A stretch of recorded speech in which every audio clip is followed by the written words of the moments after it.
नमस्कार साथियों, अगर आप एक सीनियर सिटीजन हैं, आपकी एज 60 साल से ऊपर हो गई है, आप 60 साल, 70 साल, 75 साल किसी भी एज वर्ग के अगर आप हो, तो ये वीडियो आज आपके लिए काफ़ी ज़्यादा फायदेमंद साबित होने वाला है। वीडियो को ध्यान से देखिएगा क्योंकि गवर्नमेंट के द्वारा अभी अभी जो आदेश आया है वो आज हम आपको इस वीडियो में बताने वाले हैं। इस वीडियो में हम आपको बताएंगे कैसे आपका अस्पताल का पूरा खर्चा फ्री होगा, आपको रेल, बस और भी कई जगह ऐसी जहाँ पर फ्री यात्रा करवाई जाएगी राज्यों के हिसाब से। पूरी जानकारी आपको इस वीडियो में मिलने वाली है और कई ऐसी बेनिफिट्स आपको मिलने वाले हैं जो गवर्नमेंट के द्वारा आप सभी को दिए जाते हैं। तो चलिए सबसे पहले अपनी वीडियो को स्टार्ट करते हैं। यहाँ पर आप लोग को लेकर के आ चुके हैं सीधे अपने मोबाइल फ़ोन की स्क्रीन पर और यहाँ पर आप लोग पढ़ सकते हो, लिखा हुआ है भारत में 60 साल या उससे ऊपर की उम्र के लोगों के लिए 2025 में सरकार ने कई बड़े फायदे और नई योजनाएं लागू की हैं। जैसे जैसे उम्र बढ़ती है वैसे वैसे बुजुर्गों को स्वास्थ्य, वित्त और सामाजिक सुरक्षा की सबसे ज़्यादा ज़रूरत होती जाती है। इसी को ध्यान में रखते हुए सरकार ने यूनियन बजट 2025 में सीनियर सिटीजन्स के लिए कई नई घोषणाएं की हैं। इन योजनाओं का मकसद बुजुर्गों को आर्थिक रूप से सुरक्षित बनाना, उनकी सेहत का ध्यान रखना और उन्हें समाज में सम्मान देना है। यानी यूँ कह सकते हो कि गवर्नमेंट ने आप लोग की पेंशन राशि में भी इंक्रीमेंट किया है। आपको कई मूलभूत सुविधाएं जिनको दोबारा से गवर्नमेंट शुरू करने जा रही है। बस फ़र्क इतना है और शर्त यह है कि आज आपको इस वीडियो को पूरा देख के जाना है। और कई ऐसी योजनाएँ भी हैं जो बुजुर्ग हैं जिनका बैंक बैलेंस है, जो लोग पैसे बैंक में जमा रखते हैं, उस पर भी इंटरेस्ट के रूप में गवर्नमेंट उनको वरदान देने जा रही है। वीडियो को बस ध्यान से आज देख लीजिएगा, सारी सुविधाएं जो भी मिलती हैं आपको सब आपको पता चल जाएंगी। उसके बाद आप लोग यहाँ देख सकते हो, लिखा हुआ है सीनियर सिटीजन बेनिफिट 2025 के कुछ महत्वपूर्ण पॉइंट्स हैं जो आज हम आपको इसमें कवर करने वाले हैं। देखिए 60 साल, 70 साल, 75 साल या उससे ऊपर के सभी नागरिकों को कई सरकारी योजनाओं का लाभ मिलने वाला है। टैक्स छूट हो गया, पेंशन हो गई, बैंकिंग, मेडिकल और यात्रा में खास रियायतें भी दी जाने वाली हैं। Senior citizen saving scheme SCSS यानी कि इसमें अब ब्याज दर को बढ़ा के 8.2% से बढ़ाकर कुछ संस्थानों में 11.68 तक पहुंचा दिया गया है। ये सबसे बड़ी खबर होने वाली है आज की। अगर आप एक सीनियर सिटीजन है, आपका पैसा बैंक में जमा है, तो ये आपके लिए काफ़ी ज़्यादा फायदेमंद स्कीम होने वाली है। आगे हम अभी आपको ये भी बताएंगे। 75 साल से ऊपर अगर आप लोग हो गए हो तो आप लोगों को केवल पेंशन और बैंक ब्याज पर होने वाले ITR फाइल करने की ज़रूरत भी नहीं है। ठीक है, देखिए 12 लाख तक की इनकम अब टैक्स फ्री कर दी गई है। ये तो आप लोग को पता ही होगा क्योंकि वित्त मंत्री निर्मला सीतारमण ने फरवरी 2025 में जब बजट पेश किया था तो उसमें उन्होंने ये चीज़ क्लियर कर दी थी।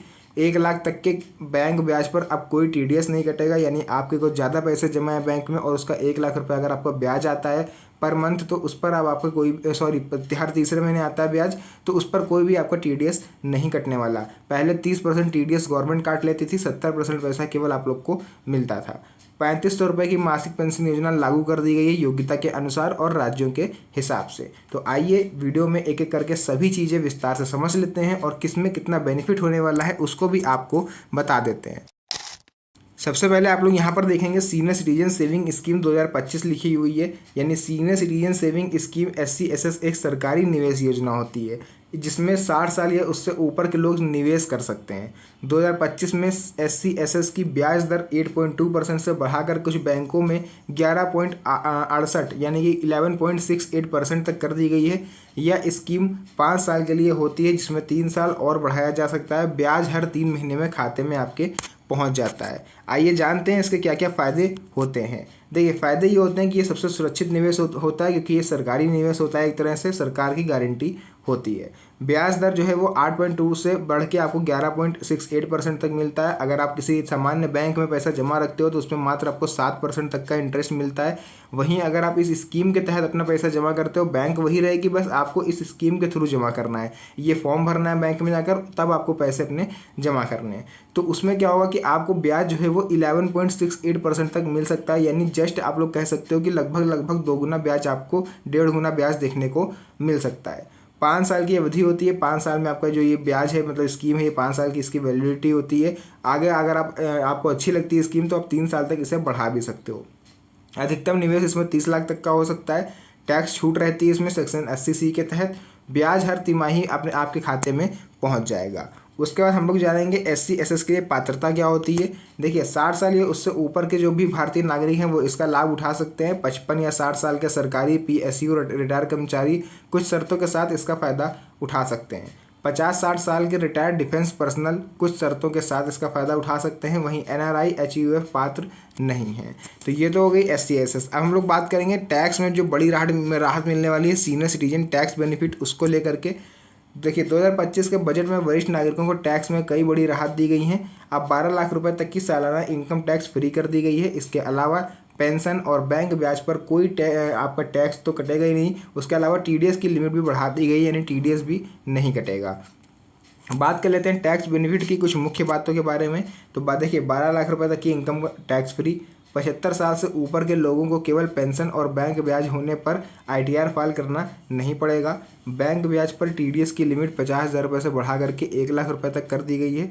किराए की इनकम पर TDS लिमिट 2.4 लाख से बढ़ा करके 6 लाख रुपये तक कर दी गई है। तो ये था टैक्स बेनिफिट। उसके अलावा हम लोग यहाँ पर आयु वर्ग भी देख लेते हैं कि इस आयु वर्ग को कितना इसमें लाभ होने वाला है। देखिए अगर आप 60 साल से लेकर के 80 साल के बीच में आते हो तो 12 लाख रुपए तक की टैक्स फ्री रहेगी आप लोग का इनकम। 75 प्लस साल के अगर आप लोग हो तो पेंशन प्लस बैंक ब्याज होने पर ITR फाइलिंग से भी आपको छूट मिलेगी। और सभी वरिष्ठ नागरिकों के लिए ये है कि 1 लाख रुपए तक के बैंक ब्याज पर कोई TDS नहीं कटेगा, चाहे आप 60 साल से 80 साल के बीच में आते हो, चाहे आप 80 से 90 साल के बीच में आते हो। उसके बाद देखिए आप लोग देखोगे पेंशन योजना 2025 में रुपये मासिक पेंशन का अनाउंसमेंट हुआ है। सरकार ने 2025 में नई पेंशन योजना लागू की है। इसके तहत पात्र वरिष्ठ नागरिकों को हर महीने 3500 रुपये की पेंशन मिलेगी। यह योजना खास तौर पर उन बुजुर्गों के लिए है जो बिलो पॉवर्टी लाइन यानी BPL परिवार से हैं या उनकी आमदनी बहुत कम है। ठीक है, पेंशन योजना के फायदे देखिए हर महीने 3500 रुपये सीधे आपके बैंक अकाउंट में आएंगे। ये सभी राज्यों और केंद्र शासित प्रदेशों में लागू है, पूरे 2800 राज्य और जितने भी केंद्र शासित प्रदेश हैं। मौजूदा पेंशनर को भी इस नई योजना में शामिल किया जाएगा। आवेदन की प्रक्रिया आसान है। आप अगर ग्रामीण के हो तो आप लोग ग्राम पंचायत, अगर आप शहर के निवासी हो तो नगर पालिका में फॉर्म जाके जमा कर सकते हो। अब आप में से बहुत लोग बोलोगे कि 3500 कहाँ पेंशन है, हमें तो केवल 600 मिलती है, हमें केवल 1000 मिलती है, कोई कहेगा 1500 मिलती है। तो देखिए यहाँ पर आप लोगों ने ध्यान नहीं दिया, यहाँ पर एक और लाइन लिखी हुई है BPL परिवार। BPL लाइन एक BPL श्रेणी एक ऐसी होती है, BPL यानी बिलो पॉवर्टी लाइन, जो गरीबी रेखा से बहुत नीचे आते हैं, जो बहुत ही ज़्यादा गरीबी में अपना जीवन यापन करते हैं, जिनके पास खाने तक को नहीं होता है। ठीक है, और BPL परिवार यानी कि जिनके पास लाल वाला कार्ड होता है, यानी लाल वाला अगर राशन कार्ड आपके पास है, जो अंत्योदय जिसको बोलते हैं, तभी आपको जो है ये 3500 रुपये मिलेंगे। अदरवाइज़ आपको नॉर्मली 1000 या 1500 जो मिलते हैं वो मिलते रहेंगे। आप राशन कार्ड को ही उठा के देख लो। अब जो सिंपल अगर राशन कार्ड है तो उस पर प्रति यूनिट 5 किलो राशन मिलता है। अगर आपके घर में 4 मेंबर हैं, अगर आपके घर में 4 मेंबर हैं तो आपको मात्र 20 किलो राशन मिलेगा। ठीक है, और वहीं अगर आपके घर में मात्र 2 लोग हैं और आपका लाल वाला कार्ड है तो आपको 35 किलो राशन मिलेगा, चाहे खाने वाला 1 हो चाहे खाने वाले 10 हो। ठीक है, तो ये फ़र्क होता है अंत्योदय में और पात्र गृहस्थी कार्ड में। तो इसीलिए मैंने आपको बताया अगर आपके पास BPL कार्ड नहीं है तो आपको 3500 रुपये जो पेंशन है वो नहीं मिलेगी। नेक्स्ट उसके बाद हम लोग आगे देखेंगे आवेदन के लिए ज़रूरी दस्तावेज कौन कौन से लगेंगे, उसको भी एक बार आप लोग ध्यान से समझ लीजिए। देखिए डॉक्यूमेंट्स की बात करें तो आधार कार्ड लगेगा, उम्र का प्रमाण यानी जन्म प्रमाण पत्र आपको देना होगा या फिर वोटर ID कार्ड आपको देना होगा। आय प्रमाण पत्र आपका लगेगा, बैंक पासबुक लगेगी, BPL कार्ड अगर आपके पास है तो लगेगा, अगर नहीं है तो फिर आप इस पेंशन के लिए आवेदन नहीं कर पाओगे। पासपोर्ट साइज फ़ोटो लगेगी, ये ऑप्शनल है, आप देना चाहे ना देना। ठीक है, आधार नंबर आपका लगेगा, ये भी ऑप्शनल है क्योंकि आप आधार कार्ड दे ही रहे हो ना, उसमें जो भी आधार नंबर लिंक होगा वो आपका डाटा जो है वो फेच कर लिया जाएगा।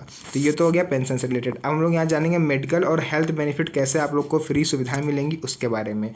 देखिए सरकार ने सीनियर सिटीजन्स के लिए मुफ्त स्वास्थ्य सुविधाओं के लिए बड़े बदलाव किए हैं। अब 70 साल उससे ऊपर बुजुर्गों को आयुष्मान भारत योजना के तहत 5 लाख रुपए तक का मुफ्त में यानी फ्री में इलाज मिलेगा। कई राज्यों में मोबाइल मेडिकल यूनिट भी शुरू की गई हैं जो गाँव-गाँव जाकर बुजुर्गों का चेकअप भी करेंगी। जिस तरह से आप लोग देखते हो कि जो मोबाइल वैन जिनको बोलते हैं, उसी तरह से मोबाइल मेडिकल यूनिट वैन होंगी जो आपके घर घर आकर इन जो भी बुजुर्ग होंगे उनका फ्री हेल्थ चेकअप करेंगी और उनको कई सुविधाएं मिलेंगी। देखिए ऐसे बुजुर्ग जो घर में चल फिर नहीं पाते हैं, घर से बाहर नहीं निकल पाते हैं, आप यूँ कह सकते हो कि अस्पताल उनके घर तक पहुंचेगा उनकी जांच करने। वहीं अगर आप चल फिर पाते हो और आप अस्पताल तक जा सकते हो तो आप जो भी जांच कराओगे, किसी भी चीज़ की जांच कराओगे, वो गवर्नमेंट फ्री ऑफ कॉस्ट करेगी, एक भी पैसा उसका आपको नहीं देना है। बट ध्यान है कि आपको सरकारी अस्पताल जाना है, प्राइवेट नहीं जाना है। ठीक है, क्योंकि कई सरकारी अस्पताल होते हैं जहाँ पर पैसे पड़ते हैं, बट अगर आप सीनियर सिटीजन हो तो आपसे 1 भी रुपये नहीं लिया जाएगा। स्वास्थ्य सुविधाओं के लाभ 5 लाख रुपए तक का मुफ्त इलाज, मोबाइल मेडिकल यूनिट द्वारा घर घर आके चेकअप किया जाएगा। डॉक्टर से ऑनलाइन वीडियो कॉल पर आपको सलाह भी दी जाएगी, वो भी फ्री ऑफ कॉस्ट रहेगी। अगर आप आ जा नहीं सकते हो तो आप डॉक्टर से वीडियो कॉल पर अपनी परेशानी बता के दवाइयाँ वगैरह लिख सकते हो। ज़रूरी दवाइयाँ घर तक पहुँचाने की सुविधा है। डॉक्टर दवा लिखेगा वो आप अगर ऑर्डर करोगे तो आपके घर तक आएंगी, उसका भी पैसा आपसे नहीं लिया जाएगा। तो ये सब सुविधाएं हैं जो वरिष्ठ नागरिकों को मिलती हैं और इसमें से कुछ हैं जो मिलने वाली हैं। देखिए, ये यात्रा में छूट और अन्य सरकारी योजनाएं, इसके बारे में आपको बता देते हैं क्योंकि इसके बारे में थोड़ा सा विवाद ज़्यादा है। सीनियर सिटीजन्स के लिए यात्रा में भी कई छूट दी गई हैं। कई राज्यों में 60 साल से ऊपर के लोगों को बस यात्रा या फ्री या फिर छूट के साथ मिलती है। जैसे आपका हरियाणा राज्य हो गया, वहाँ पर आप लोग को बस के किराए में बिल्कुल छूट मिलती है। अगर आप 1 साल के अंदर 1000 किलोमीटर यात्रा करते हो तो वो फ्री रहेगी। अगर उसके ऊपर आप यात्रा करते हो तो आपको कुछ किराया 50% के आसपास किराया आपको देना पड़ेगा। ठीक है, तो रेलवे में भी वरिष्ठ नागरिकों को टिकट में छूट मिलती है, हालांकि ये इस टाइम बंद चल रही है। इसके अलावा सीनियर सिटीजन कार्ड जारी किया गया है, इसमें कई सरकारी और निजी सेवाओं में प्राथमिकता मिलती है। देखिए, कुछ राज्य ऐसे हैं वो, लेकिन बहुत कम राज्य हैं अब, क्योंकि सीनियर सिटीजन कार्ड बनना बंद हो चुका है। मैं रिसेंटली वीडियो में बता के उठाऊं, अगर कहीं आपके राज्य में सीनियर सिटीजन कार्ड बन रहा है तो जल्दी से बनवा लीजिए, क्योंकि ये पूरी तरह से बंद होने वाला है। अब इसको आप लोग नहीं बनवा पाओगे। ठीक है, उसके अलावा हम लोग देख लेते हैं यात्रा और अन्य लाभ आपको क्या मिलेंगे। बस में मुफ्त यात्रा या फिर छूट, ये राज्य के अनुसार है। जैसे हरियाणा में मिलता है, दिल्ली में मिलता है, ये सब राज्य हैं जहाँ पर बसों में फ्री यात्रा आप लोग कर सकते हो। रेलवे टिकट में छूट, यानी रेलवे टिकट में भी छूट पहले मिलती थी, हालांकि इसके चांसेस अभी बहुत कम है, बट आगे आने वाले समय में ये भी दोबारा से चालू हो जाएगा। सीनियर सिटीजन कार्ड से बैंक, अस्पताल, सरकारी दफ्तरों में प्राथमिकता मिलती है। अगर आपके पास है तो ये प्राथमिकता आपको मिलेगी। सामाजिक सुरक्षा कानून यानी maintenance and welfare of parents and senior citizen act 2007 के तहत कानूनी सुरक्षा। सीनियर सिटीजन 2007, यानी ये सीनियर सिटीजन एक्ट 2007 है, ये सुप्रीम कोर्ट के द्वारा लाया गया था ताकि बुजुर्गों की अवहेलना ना हो और उन्हें जो भी उनका गुजारा भत्ता है वो समय से मिलता रहे। साथ ही साथ हम लोग बात कर लेंगे वरिष्ठ नागरिकों के लिए बैंकिंग और निवेश में क्या कौन कौन से बदलाव हुए हैं उसके बारे में। देखिए, सीनियर सिटीजन बेनिफिट 2025 के तहत बैंकिंग और निवेश में भी कई सुधार किए गए हैं। अब वरिष्ठ नागरिकों को फिक्स डिपॉजिट, सेविंग अकाउंट और अन्य निवेश योजनाओं में सबसे ज़्यादा ब्याज और कम टैक्स देना होगा। बैंकिंग बेनिफिट की बात कर लेते हैं हम लोग यहाँ पर, तो 1 लाख रुपए तक के ब्याज पर कोई टीडीएस नहीं कटेगा। फिक्स डिपॉजिट पर ज़्यादा ब्याज दरें। SC/SS में निवेश पर सरकारी गारंटी और टैक्स में छूट रहती है। बैंकिंग सेवाओं में भी प्राथमिकता मिलती है। उसके बाद हम लोग यहाँ देखेंगे सीनियर सिटीजन कार्ड क्या है और कैसे इसके फ़ायदे मिलेंगे। हालांकि मैं आपको ये पहले भी बता चुका हूँ कि इस टाइम बंद चल रहा है, तो उसके बारे में जानने का कोई फ़ायदा है नहीं। बाकी जो भी चीज़ें थी देखिए मैंने पूरा क्लियर आपको बता दिया है। अगर वीडियो अच्छी लगी हो तो वीडियो को लाइक करके, चैनल पर पहली बार आया तो चैनल को सब्सक्राइब जरूर कर लीजिएगा, क्योंकि ऐसी वीडियोज़ आपको यहाँ पर मिलती रहती है। साथ ही साथ एक प्यारा सा कमेंट जरूर करिएगा, क्योंकि आपका एक लाइक और कमेंट मेरे लिए मोटिवेशन होता है और मेरे को मोटिवेशन मिलता है आप लोग के लिए ऐसी और वीडियोस बनाने का। तो फिलहाल के लिए आज की इस वीडियो को यहीं पर एंड करेंगे। मिलते हैं आप सभी से नेक्स्ट वीडियो में एक और अच्छी इंटरेस्टिंग मज़ेदार वीडियो के साथ। तब तक के लिए धन्यवाद। जय हिंद।